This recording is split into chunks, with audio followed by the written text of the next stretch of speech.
So far, when we've called results from a select query, it's returned as many results as are available within the parameters of the select query we specified. We can also manually restrict the number of rows that the select query will return by using a limit clause. Let's have a look in our sample database, and we're going to run a select clause on the customers table. As we can see, there are 4 rows in the customers table. Now, if we wanted to restrict our select query to only return, say, 2 rows, we could very simply add a limit clause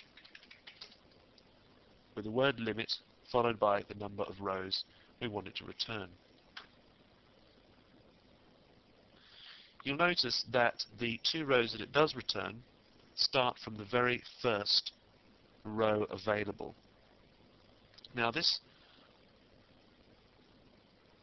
beginning point is implied when we simply say limit to, but if we want to start from a different point in the returned rows, we can say, for instance, limit 1, which will specify the row that we want to start from, and then the number of rows, in this case 2.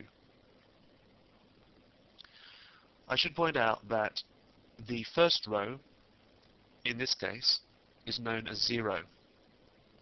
So when we say that we want to start the rows that are returned from 1, we're not starting from the first row, we're actually starting from the second. That's the reason we get Simon and Billy rather than Jenny and then Simon.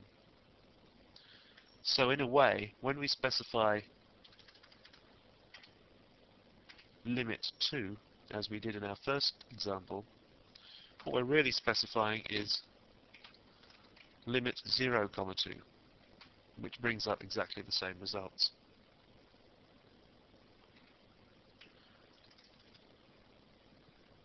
We can also use our limit clause together with an order by clause.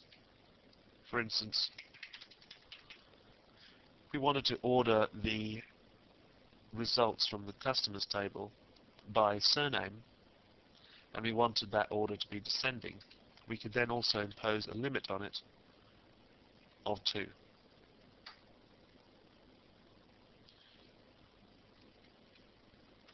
To get the next 2 results, we'd simply specify that we wanted to start from row 2, which is, of course, is the third row rather, and then we wanted another 2 results.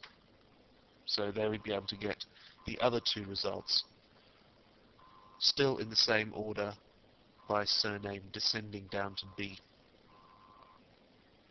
So that's how we restrict the number of rows that we receive back from a select query. In our next movie, we're going to look at joining more than one table together.